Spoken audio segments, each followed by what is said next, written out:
네, 실기톡을 사랑해주시는 많은 시청자 여러분 반갑습니다. 아들 김영주입니다. 아버지 김명조입니다. 인사드리겠습니다. 네, 명심보감 발문에 대한 이야기. 네, 지난 시간에는 발문 자체는 어떤 의미가 있는지, 어떤 내용을 담고 있는지에 대한 이야기를 했다면, 이번 시간에는 발문이 담고 있는 그 속이야기에 대한 왜 이런 글을 썼느냐, 대체 여기는 어떤 의미가 있길래 이 사람들은 청주판 명심보감을 이렇게 서둘러 발간을 했느냐에 대한 이야기를 나눠보도록 하겠습니다. 이제 지난 시간에 말씀을 드렸는데, 이 책은 경태 5년 갑술년에 이 책이 이제 발간이 됐는데, 이제 경태 5년이라고 하는 그 간기를 이렇게 들여다보니까 1454년이고, 네. 이게 1454년이 어떤 해냐 그러면 바로 전해 1453년에 계유정난이 있었어요. 수양대군이 집권을 하기 위해서 상대편인 김종서, 황보인, 민신 같은 분들을 제거하는 사건이 이제 계유정난이고, 근데 계유정난이 있고 이제 대대적인 인사 이동이 있었을 거 아니냐고. 네, 그렇죠. 정난 세력은 이제 신숙주, 한명회 같은 사람들은 이제 요직에 가고, 이제 그 외에 아시는 대로 김종서, 황보인, 민신 같은 분들 손주까지 죽임을 당하고, 덜한 분들은 이제 유배를 가거나 아니면 이제 좌천을 당하게 되는데, 그때 좌천된 사람들이 바로 이 5분이에요. 네.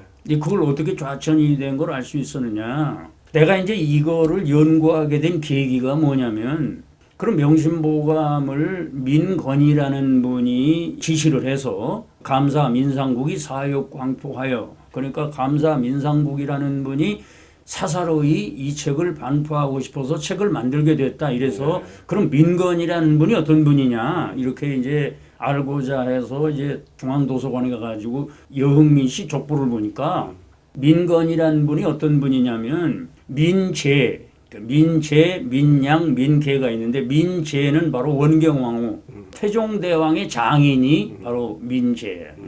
그러니까 원경왕후는 태종의 부인이고, 네. 민무질, 민무구, 민무율, 민무회가 바로 이제 민재의 손자고, 민양이라는 분이 계시는데, 장성의 하서 선생 선조가 되시는 분이 바로 민양의 그 밀씨 할머니 손인데, 셋째, 민계라는 분이 대사원까지 지낸 분인데, 그러니까 민재의 동생이 민계가 있고, 민계의 아들이 민불해와 민불탐이가 있어요. 우선 이제 민불탐이라는 분 때문에 형의 이름을 민불해로 고치게 됐는데, 민불탐이라는 분이 원래 민함이야, 함. 봉함한다. 봉투를 이제 봉함한다 그러잖아. 막을 함자인데, 이 민함이라는 분이 청백리여가지고 세종이 불러서 그대는 어찌 그래 탐심이 없는가? 그래서 이름을 불탐으로 사명을 했어. 임금이 이름을 지어줄 정도로 청백리야. 그 민불탐이의 아들이 민건이고, 바로 그 명심보감을 쓴 사람이고, 민불의 그 형의 아들이 민신이야. 민신이라는 사람은 그야말로 손주까지. 현릉비역소, 그러니까 문종이 돌아가시고 묘역을 조성 책임자가 민신이었는데, 그 산소에서 그 손주까지 죽임을 당한 분이 민신이야. 그러니까 민신과 민건이라는 분은 사촌간인데, 이 민건이라는 분의 이렇게 족보를 이렇게 들여다 보니까 맨 뒤에 을해 불부사 이렇게 되어 있더라고. 을해년에 벼슬하지 않았다. 이제 을해년이 뭐냐? 세조가 등극한 해라고. 그 세조가 등극을 했는데 벼슬하지 않았다. 이건 분명히 세조의 반대 세력이잖아. 그렇죠. 이제 그때부터 내가 이제 가슴이 뛰기 시작한 거예요. 아, 이게 무슨 문제가 있다. 이거 서울에서 발간한 것도 아니고 왜 청주에서 발간이 됐는가에 대한 의구심이 있었는데, 그것도 이게 공적으로 한 거예요.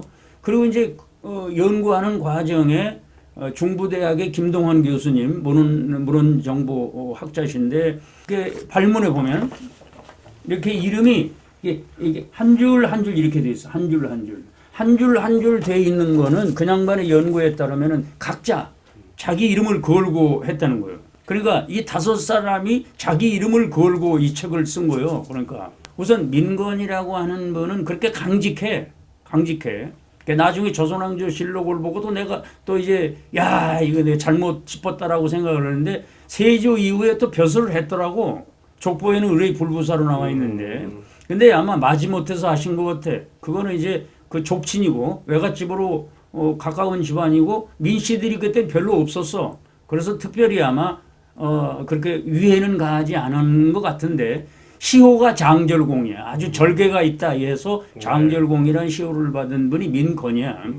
또 민건도 민건이지만 주도적으로 참여했던 사람이 나는 구인문이라고 생각을 하는데 구인문이라는 사람은 사육신보다 더 위대하다 이래가지고 그동안에 족보에서도 빠질 정도로 아주 충신이야. 이 양반은 집현전 교리 출신이고 그 사관원의 좌정원이었어. 그래서 아주 강직해가지고 나중에 정조 때 신원이 돼. 그때 요즘 말로 해금이 돼가지고 최재공이라는 사람이 있죠. 최재공. 네네. 좌의정 최재공이 상소를 해가지고 이 양반은 사육신보다 더 위대한 사람이니 증직을 해주십시오. 그래서 판관이 마지막 벼슬인데 이조 판서의 정직과 충장공회. 이 양반 시호가 충장공이에요. 네. 그 충신으로 그때사 인정을 받는 분이 구인문이에요.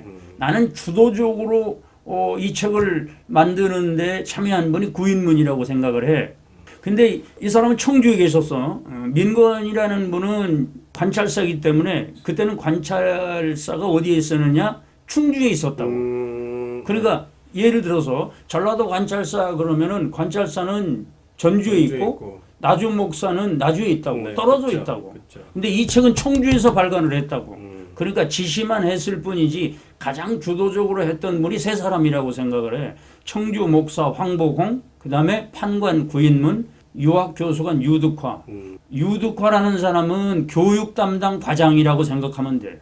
향교에서 교수가 바로 유득화야. 네. 또 구인문이라는 사람은 판관인데 행정과장 같은 분인데 그래서 이제 구인문과 유득화가 주도적으로 하고 그렇잖아. 책을 만들 때 시장님이 만들어, 도지사가 만들어, 과장님이 만들지. 그렇잖아. 그렇죠. 그렇게 하고 지시는 민건이라고 하는 분이 하시고 실질적으로 주도한 분이 그 세 사람이었다.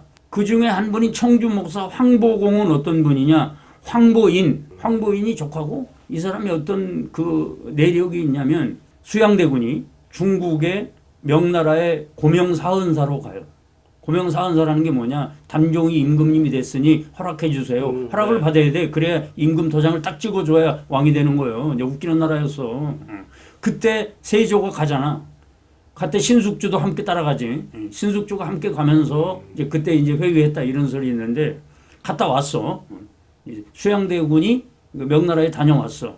그러니까 이제 단종이 수고하셨으니 함께 배종한 신하에게 1계급 특진을 시켜도록 하겠습니다. 아마 누가 이렇게 했겠지. 해야 됩니다. 그러니까 그렇게 하도록 해라 그랬겠지. 단종이 얘기했겠어. 그때 극구 반대한 사람이 황보공이야.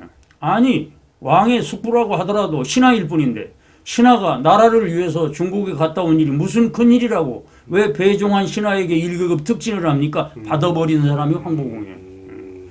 그 황보공이 밀려가지고 지금 목사로 와 있는 거예요. 그러니까 명심보감이 언제 만들어져 있느냐? 개유정난이 일어나고 그 다음 해에.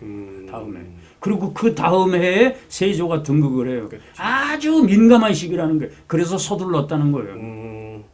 근데 재미있는 것은 사실 우리 아들이 영화과를 나와서 영화 제작에 관심이 있어가지고 내가 맨 처음에 그 얘기를 했을 때 아빠 내가 이걸 영화로 한번 만들어 보고 싶다 이 얘기를 했던 게 어떤 관계냐 이 5사람이 있습니다. 민건 또 황보공 구인문 유득화 김효급이 있는데 유득화 구인문 김효급은 고시 동기예요.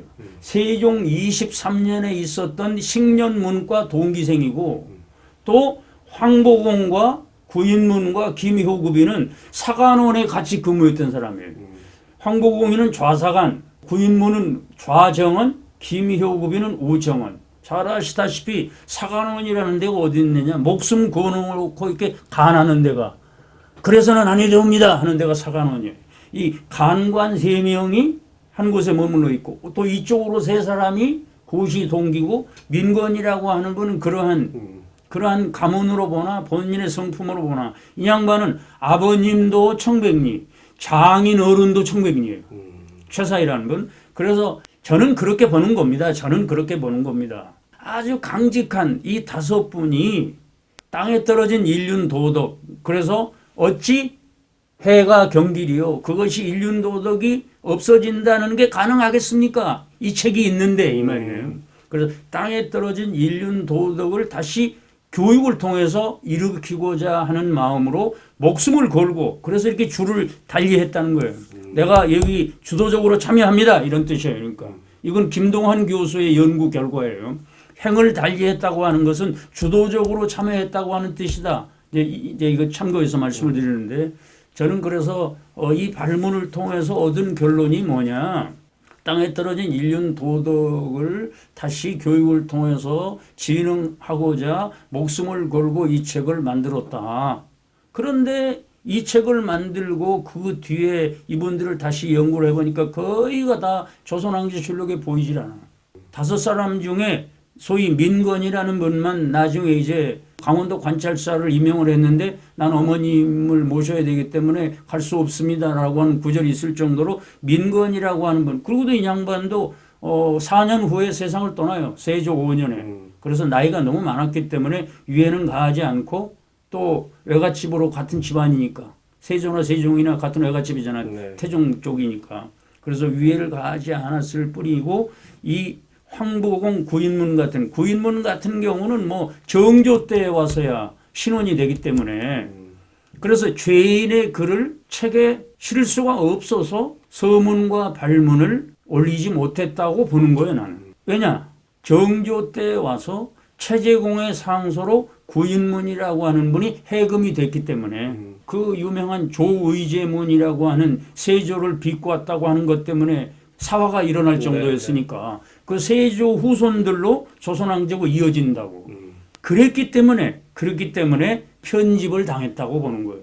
그래서 그 편집에 대한 이야기를 다음 시간에 해보도록 하겠습니다. 그러면 그 편집이 된 것들은 어떤 내용인지, 그래서 지금 현재 남아있는 것들은 어떤 내용들인지, 원래 청주편 명심보감에서 편집이 된 이후의 철학본에 대한 이야기, 중간에 어떤 내용들이 드러내어졌는지에 대한 이야기를 다음 시간에 명심보감 개론의 마지막 이야기로, 청주편 명심보감 마지막 이야기로 해보도록 하겠습니다. 기대하시라. 개봉박도.